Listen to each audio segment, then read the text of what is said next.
ꯃꯌꯥꯝꯒꯤ ꯅꯨꯡꯉꯥꯏꯅꯕꯒꯤꯗꯃꯛ ꯂꯩꯖꯔꯤꯕ ꯃꯈꯜ ꯃꯊꯦꯜ ꯃꯅꯤꯄꯨꯔ ꯆꯦꯅꯦꯜꯅ ꯃꯌꯥꯝꯕꯨ ꯏꯀꯣꯛꯂꯣꯟꯅ ꯈꯣꯏꯔꯨꯝꯖꯔꯤ ꯉꯁꯤꯁꯨ ꯃꯌꯥꯝꯒꯤ ꯅꯨꯡꯉꯥꯏꯅꯕꯒꯤꯗꯃꯛ ꯃꯃꯥꯡꯗ ꯇꯥꯍꯟꯖꯈꯤꯕ ꯃꯅꯤꯄꯨꯔꯤ ꯍꯔꯔ ꯁ꯭ꯇꯣꯔꯤ ꯑꯔꯨꯕ ꯂꯥꯏꯔꯤꯛ ꯍꯥꯏꯔꯤꯕ ꯋꯥꯔꯤ ꯑꯗꯨꯒꯤ ꯑꯍꯨꯝꯁꯨꯕ ꯇꯥꯡꯀꯛ ꯃꯌꯥꯝꯗ ꯈꯨꯗꯣꯜ ꯇꯝꯖꯔꯤ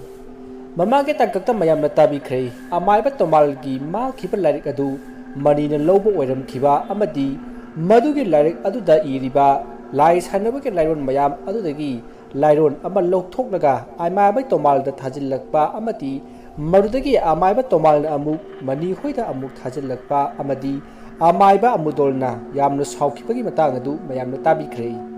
ꯃꯁꯤꯒꯤ ꯃꯈꯥ ꯇꯥꯔꯛꯄ ꯁꯔꯨꯛꯇꯨ ꯃꯌꯥꯝ ꯄꯨꯟꯅ ꯇꯥꯃꯤꯟꯅꯔꯁꯤ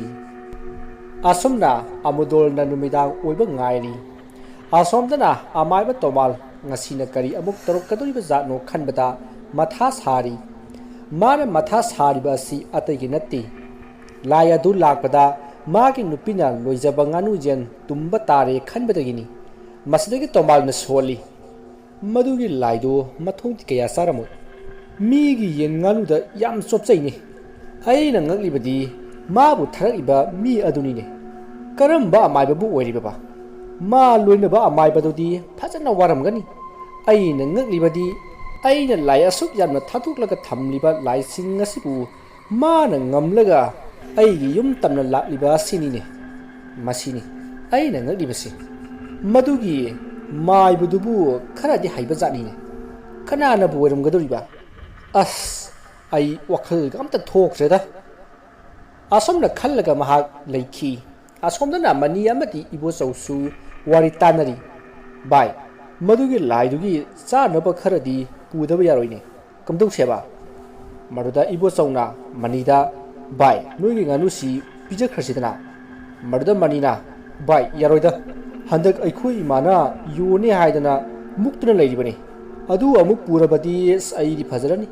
अदुना नंगना लोइबा गानुदो अदु वना तौरसे मरुदा इबो चौना होय बाय अदो थोइबिदो कमाइ तौसे हाइनो मरुदा मनीना बाय गाइखो नंगिदो नोंनिनि लेरगा खनसी अइना हौजिक यंगनिंगलिबसे अमाइबा साबा तोदोन हाइदना अमा लैदना मदुगी माइबदुगी युमदुदा मुक्तंग थाजनसी मदुगी माइबदो मिदेंग नायंगमा इचुम चुमदि मा नंग हानवाय अइखोइदा लाई थाजिल इ हाइदना अइखोइ इबोकना हाइखिबा अमा लैय मदुदा इबो चौना होय बाय अदो अइना पामबदी थोइबिदो मागी वाखलदो अवोनबा अमा पोरकपनि मागी हौजिक खंगनरगा लैरिबा नुपादो ममिंगदो करीबा काउखरेदा खदक खदक लाउबनिने शक्ति याम नुसिदबा करिये ngha nongmasu ekhoi khanabaga horkodo maduda manina o khambuduro maduda ibo chauna huimi sekande ekhoi da chalusi asi haiduna makhoi animak ibo chaugi yumda lakli somdana kharaga thengjil lakpa ngairiba amaiba amudona matamsi kharading ngali sak toklaga tawragi madugi tomaldu ngasidi tumpham chafam khanghandaba tare nungai dana asi khallaga matam ngaikhri matamna sum thengjil lakpana numidang waisilakli mani amati ibo chautu ibo chauna loiriba nganu adwa puraga makhoigi lai kauthokpham lampak adu tamna lakli maduda manina lai adubu kauba horakli ngasidi amuktang kaubata lakli masida ibo chauna hairi e ngasidi amuktang kaubudaga laine nganu chaningbana ngairaga leirambra karino masidi maduda lai aduna hai karino nana murum sulasu ai loina khangiko asubna hai maduda ibo chauna madu tabadadi kharadi ngai aduga lai aduna hairakpa aduda mahak wakhal amasul lai mi amana khanba wakhal loina khanba ngambanina aigi thoibido mana khanba loina mak haiba yaragani haiduna wakhal sagatpa haukhre matang aduda mana khanlibasi थोइबिना खनबा वाखल पुनमक मंगोंदा लाई अदुना हाइहनगे हाइना खल्लिबनी मतांग अदुदा मनिना खुनिंग थिलई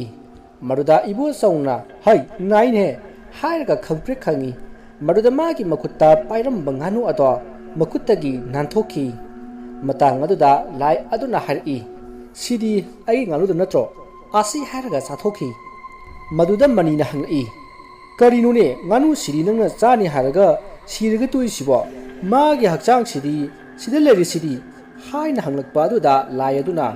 हाय ꯑꯩꯈꯣꯏ ꯂꯥꯏꯅ ꯆꯥꯕꯗꯤ ꯁꯨꯞꯅꯒꯤ ꯊꯋꯥꯏꯗꯨ ꯈꯛꯇꯪ ꯆꯥꯕꯅꯤꯅꯦ ꯑꯇꯩ ꯆꯥꯔꯣꯏ ꯃꯗꯨꯗ ꯃꯅꯤꯅ ꯑꯗꯨꯗꯤ ꯁꯤꯗꯤ ꯑꯩꯈꯣꯏꯅ ꯑꯃꯨꯛ ꯆꯥꯔꯁꯨ ꯌꯥꯔꯦꯅꯦ ꯃꯗꯨꯗ ꯂꯥꯏ ꯑꯗꯨꯅ ꯍꯣꯏꯅꯦ ꯆꯥꯔꯁꯨ ꯌꯥꯏꯅꯦ ꯀꯔꯤꯁꯨ ꯀꯥꯏꯗꯦ ꯑꯁꯨꯝꯅ ꯈꯨꯝꯂꯛꯄ ꯑꯗꯨꯗ ꯏꯕꯣꯆꯧꯅ ꯑꯩꯈꯣꯏꯗꯤ ꯅꯪꯅ ꯅꯨꯡꯇꯤꯒꯤ ꯁꯨꯃꯥꯏꯅ ꯁꯨꯝ ꯄꯤꯖꯔꯕꯗꯤ ꯑꯩꯈꯣꯏꯗꯤ ꯅꯨꯡꯇꯤꯒꯤ ꯆꯥꯕꯗ ꯍꯛꯆꯥꯡꯒꯁꯤ ꯐꯖꯔꯅꯤ ꯑꯁꯤ ꯍꯥꯏꯗꯨꯅ ꯐꯥꯒꯤ ꯇꯧꯔꯛꯈꯤ ꯃꯗꯨꯗ ꯃꯅꯤꯅ ꯑꯩꯈꯣꯏꯅ ꯉꯔꯥꯡ ꯆꯠꯂꯨꯁꯣ ꯍꯥꯏꯕꯗꯨꯗꯤ ꯀꯝꯗꯧꯔꯕ ꯑꯁꯨꯝꯅ ꯍꯪꯂꯛꯄ ꯑꯗꯨꯗ ꯂꯥꯏ ꯑꯗꯨꯅ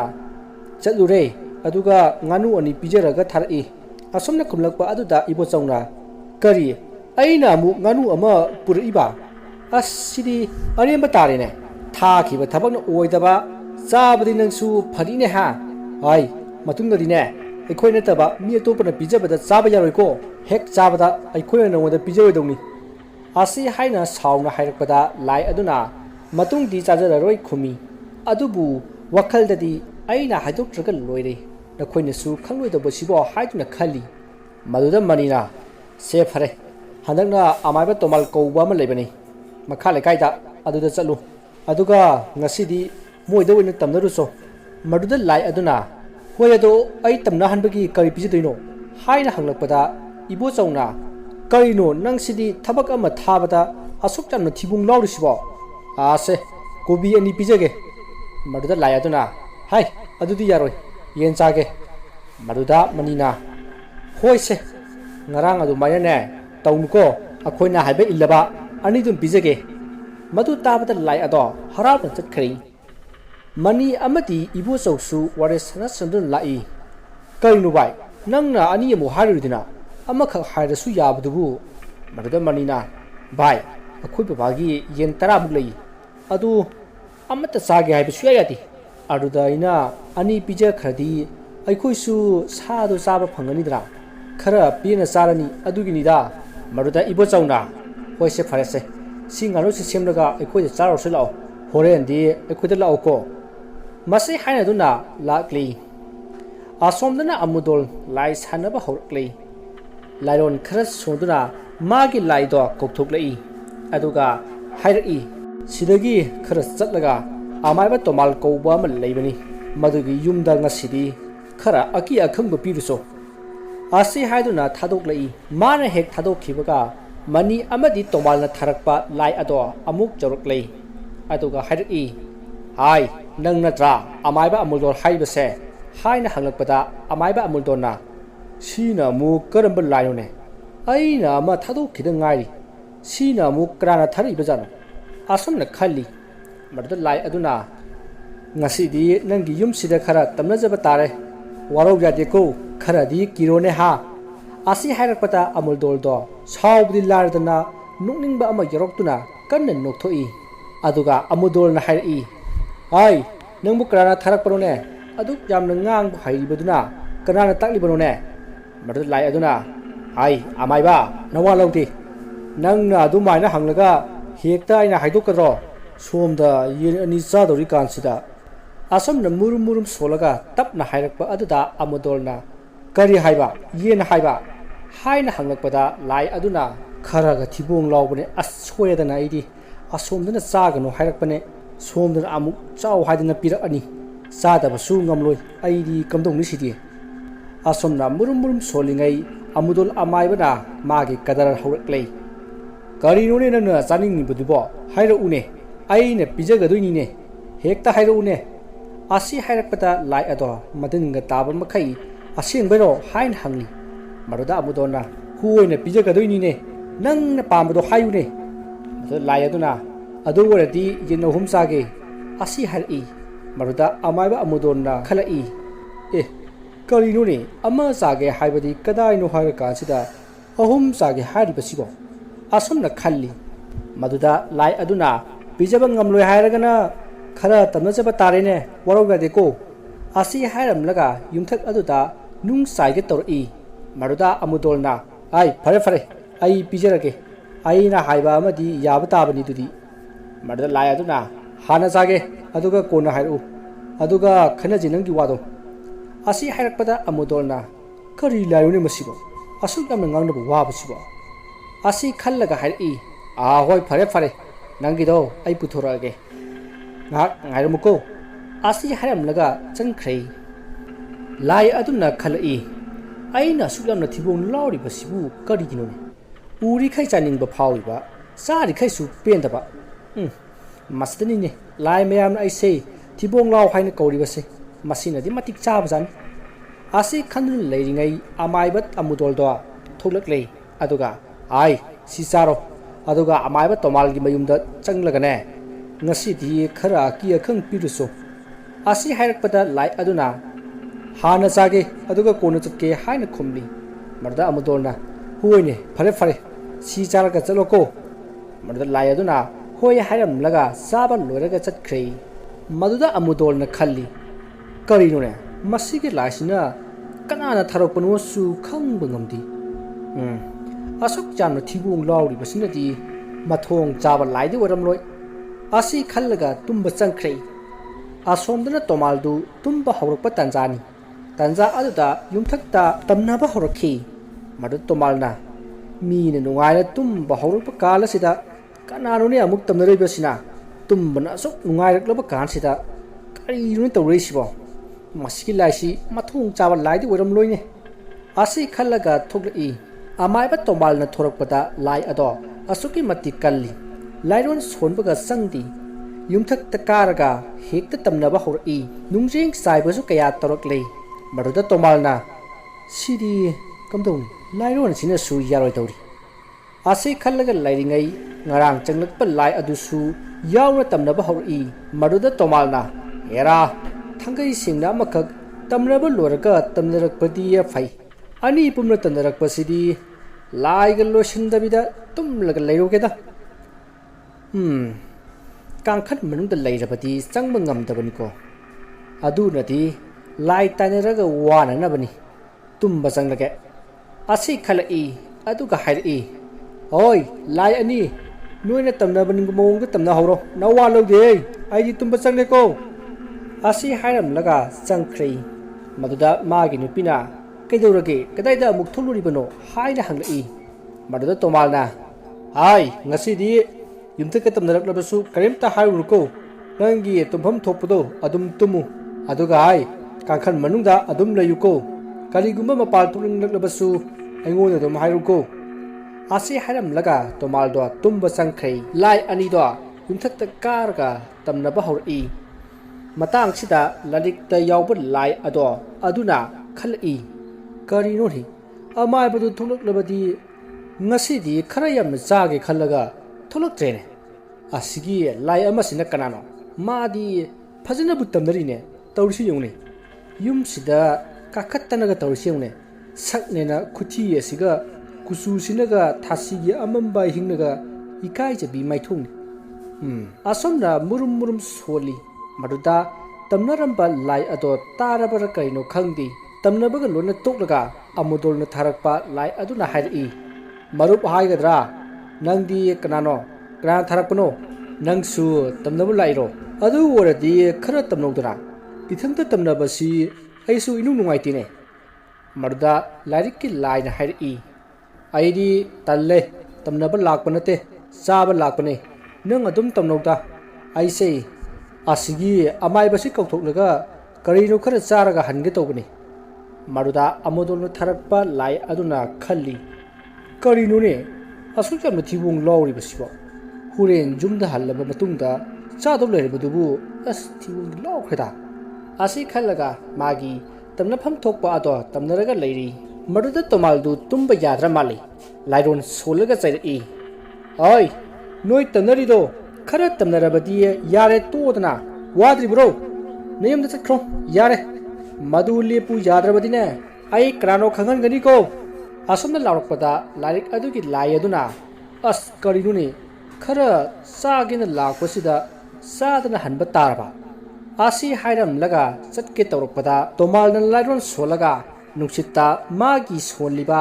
laiwa ado yumthakta thagalai maduda lariki lai aduna as aina sumana tawni haibase khanglabani masina maron ama tamna ningbane aina ga khara tanbane mana tamnaba tuknaba haidana langkhalakliba lairon jawba lai nungsit sina yaibada asuk yamna nariba sibu karino ne ama sidi taro thoro bu olene ngasai na thuna phana tamnaramaga laine kaina thauna di haikru maruda yom le haiduni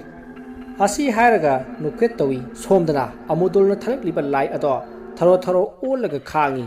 maruda lairiki laina hair I bondu sidi tumini layu ibani wari khara sanasi maruda amuldo na tharakpa lai aduna kharaga wabani chaina khol khangbaga wabani lairiki lai adugi manakta lai atuga hair I nangdi karimtabu na ba phawdabro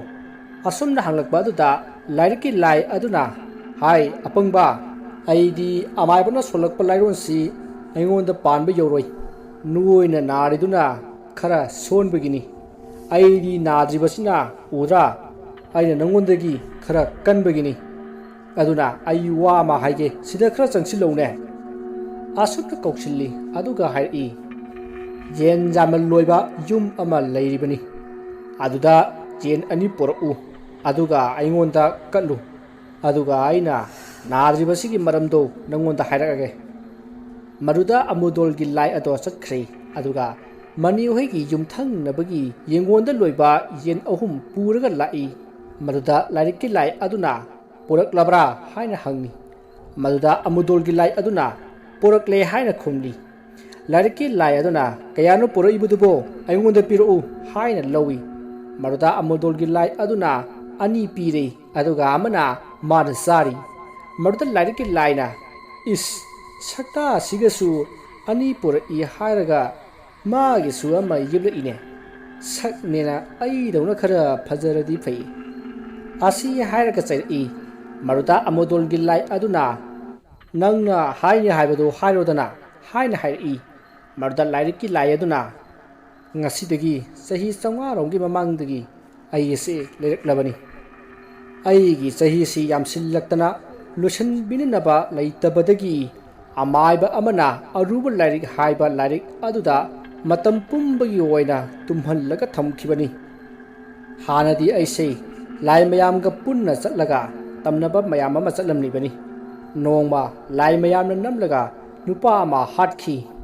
maduda magi apuk mamana layam singgi marakta ayakpa michei ama seirakhi aigi isana laitaba chahi phadringaida nakoisu loinamak mangbo oyu haina sap tawrakhi aidi moi layamna hatpado aidi yaudi yum adugi yengonda sanglaga yen kan sari aduna aidi michei adu aigi saruk thongkhide ataidi chahi phadringai loina mathang mathang tapna tapna mangki aisu moiga punmin narambanina aina khara saganba oibasida taibang pan semliba mapuna noi punna chatmin naraga nangna saraga laithokpadagi nangdi loisinba yahoudre taibang pangi khongchat thugairi haiduna mapu ibungona aibu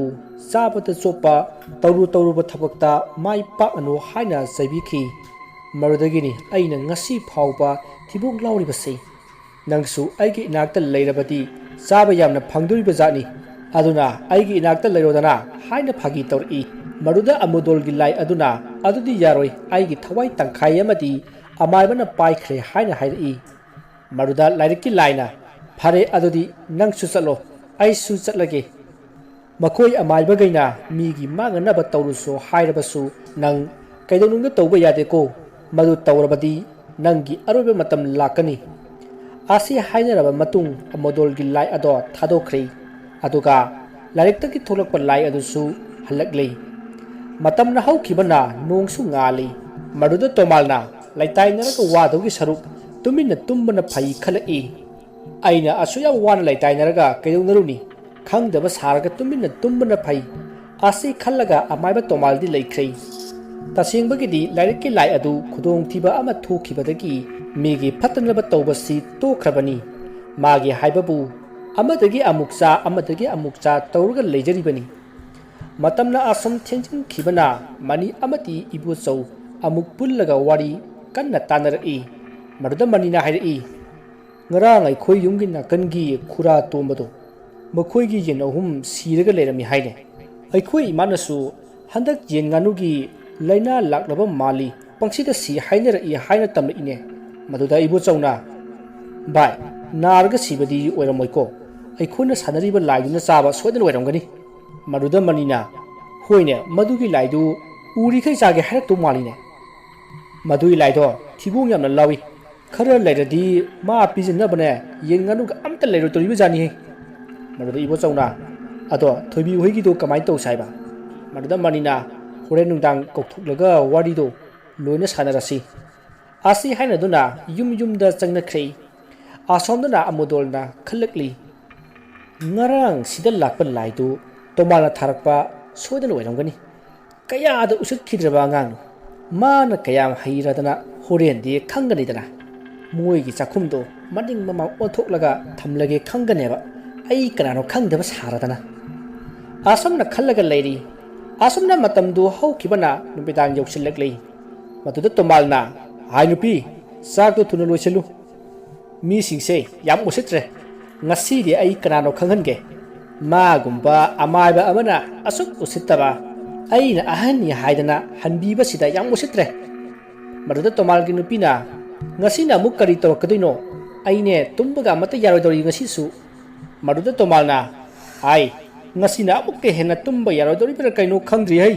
ꯃꯗꯨꯗ ꯇꯣꯃꯥꯜꯒꯤ ꯅꯨꯄꯤꯅ ꯑꯁ ꯈꯤꯠꯇꯣꯛꯄꯤꯔꯣ ꯄꯨꯟꯁꯤꯁꯦ ꯁꯥꯟꯇꯤ ꯑꯣꯏꯅ ꯂꯩꯖꯔꯒꯦ ꯍꯧꯖꯤꯛ ꯑꯍꯟꯁꯨ ꯑꯣꯏꯁꯤꯜꯂꯛꯂꯕꯅꯤ ꯈꯔ ꯈꯟꯕꯤꯌꯨ ꯑꯁꯨꯝꯅ ꯉꯥꯡꯅ ꯆꯥꯛ ꯊꯣꯡꯕ ꯆꯪꯈ꯭ꯔꯦ ꯅꯥꯀꯜ ꯑꯃꯗꯅ ꯏꯕꯣꯆꯧꯅ ꯄꯥꯝꯖꯕ ꯊꯣꯏꯕꯤꯗꯣ ꯉꯁꯤꯗꯤ ꯃꯈꯣꯏꯒꯤ ꯌꯨꯝꯗ ꯃꯥꯒꯤ ꯂꯨꯅ ꯇꯤꯟꯅꯕꯤ ꯃꯃꯥꯟꯅꯕꯤ ꯑꯃ ꯂꯥꯛꯇꯨꯅ ꯍꯔꯥꯎꯅ ꯋꯥꯔꯤ ꯁꯥꯟꯅꯔꯤ ꯃꯇꯝꯗꯨꯗ ꯑꯁꯣꯝꯗꯅ ꯃꯅꯤ ꯑꯃꯗꯤ ꯏꯕꯣꯆꯧ ꯂꯥꯏ ꯑꯗꯣ ꯀꯧꯊꯣꯛꯅꯕ ꯁꯦꯝ ꯁꯥꯔꯛꯏ ꯃꯗꯨꯗ ꯏꯕꯣꯆꯧꯅ ꯅꯪꯒꯤ ꯌꯦꯟꯗꯨ ꯄꯨꯔꯛꯂꯕ꯭ꯔꯣ ꯃꯗꯨꯗ ꯃꯅꯤꯅ ꯄꯨꯔꯛꯑꯦ ꯆꯠꯁꯤꯜꯂꯛꯑꯣ ꯍꯥꯏꯗꯨꯅ ꯃꯈꯣꯏꯒꯤ ꯂꯥꯏ ꯁꯥꯟꯅꯐꯝ ꯂꯝꯄꯥꯛ ꯑꯗꯨꯗ ꯂꯥꯛꯂꯤ ꯂꯥꯏ ꯁꯥꯟꯅꯐꯝ ꯂꯝꯄꯥꯛ ꯑꯗꯨꯗ ꯂꯥꯛꯂꯒ ꯂꯥꯏ ꯑꯗꯣ ꯀꯧꯊꯣꯛꯄ ꯍꯧꯔꯛꯏ ꯑꯃꯨꯛ ꯀꯧꯕꯗ ꯂꯥꯏ ꯑꯗꯣ ꯊꯨꯅ ꯊꯣꯛꯂꯛꯏ ꯑꯗꯨꯒ ꯑꯩꯒꯤ ꯌꯦꯟꯗꯨ ꯄꯨꯔꯛꯑꯕꯣ ꯍꯥꯏꯅ ꯍꯪꯂꯛꯏ ꯃꯗꯨꯗ ꯃꯅꯤꯅ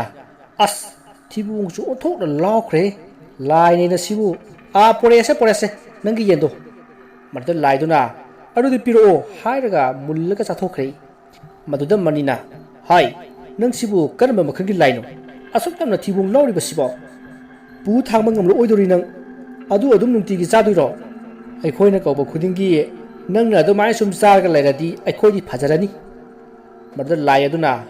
ꯅꯣꯏꯅ ꯑꯩ ꯀꯧꯔꯛꯂꯒ ꯁꯥꯟꯅꯔꯤꯁꯤꯗꯤ ꯑꯗꯨꯅ ꯑꯩꯒꯤ ꯑꯋꯥꯃꯟ ꯅꯤꯕ ꯇꯥꯕ ꯈꯔ ꯑꯗꯨꯝ ꯆꯥꯕ ꯇꯥꯕꯅꯤ ꯑꯁꯤ ꯍꯥꯏꯔꯛꯂꯤ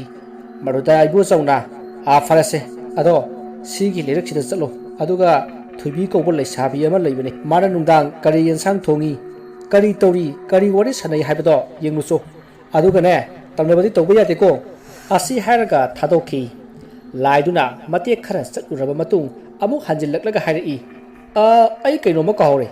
ꯍꯌꯦꯡ ꯀꯔꯤ ꯄꯤꯖꯗꯣꯏꯅꯣ ꯑꯁꯨꯝꯅ ꯍꯪꯂꯛꯄ ꯑꯗꯨꯗ ꯏꯕꯣꯆꯧꯅ ꯑꯁ ꯑꯩꯗꯤ ꯅꯪ ꯑꯗꯨꯝ ꯆꯠꯈꯤꯗꯧ ꯃꯥꯜꯂꯒ ꯅꯪꯁꯨ ꯅꯣꯡ ꯐꯥꯗꯣꯛꯇꯤ ꯆꯥꯗꯅ ꯂꯩꯌꯨ ꯀꯩꯅꯣ ꯑꯁꯤ ꯍꯥꯏꯔꯛꯄꯗ ꯂꯥꯏ ꯑꯗꯨꯅ ꯑꯗꯨꯗꯤ ꯅꯪꯁꯨ ꯆꯥꯛ ꯆꯥꯗꯕꯤꯗ ꯑꯝꯇ ꯂꯩꯌꯨꯗꯅ ꯑꯁꯤ ꯍꯥꯏꯔꯒ ꯁꯥꯎꯔꯛꯏ ꯃꯗꯨꯗ ꯏꯕꯣꯆꯧꯅ ꯍꯣꯏꯁꯦ ꯃꯅꯤ ꯍꯣꯏꯗꯒꯤꯔ ꯀꯩꯅꯣ ꯌꯦꯟ ꯑꯃ ꯄꯤꯖꯔꯒꯦ ꯑꯁꯤ ꯍꯥꯏꯅꯔꯒ ꯊꯥꯗꯣꯛꯈꯤ ꯂꯝꯕꯤꯗ ꯏꯕꯣꯆꯧ ꯑꯃꯗꯤ ꯃꯅꯤ ꯋꯥꯔꯤ ꯁꯥꯟꯅꯔꯒ ꯂꯥꯛꯏ ꯀꯔꯤꯅꯣ ꯚꯥꯏ ꯅꯪꯅ ꯑꯩꯈꯣꯏꯗꯒꯤ ꯑꯃꯨꯛ ꯄꯤꯅꯤ ꯍꯥꯏꯈꯤꯗꯨꯅ ꯃꯗꯨꯗ ꯏꯕꯣꯆꯧꯅ ꯚꯥꯏ ꯑꯩꯅ ꯈꯔ ꯐꯒꯗ꯭ꯔꯅ ꯍꯥꯏꯈꯤꯕꯅꯤ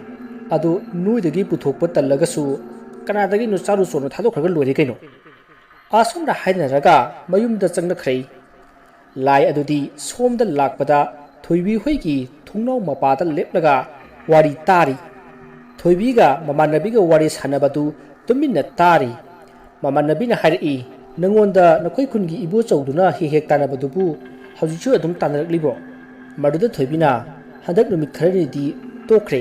ꯑꯁꯨꯝꯅ ꯈꯨꯝꯂꯛꯏ ꯃꯗꯨꯗ ꯃꯃꯥꯟꯅꯕꯤ ꯑꯗꯨꯅ ꯍꯥꯏꯔꯛꯏ ꯅꯪꯁꯨꯕ ꯀꯣꯛ ꯌꯥꯕꯤꯈ꯭ꯔꯣ ꯑꯗꯨꯛ ꯌꯥꯝꯅ ꯅꯨꯡꯁꯤꯖꯔꯤꯗꯨꯕꯨ ꯅꯪꯁꯨꯕ ꯊꯃꯣꯏ ꯑꯣꯟꯗꯕꯤ ꯌꯥꯝ ꯃꯥꯜꯂꯦ ꯃꯗꯨꯗ ꯊꯣꯏꯕꯤꯅ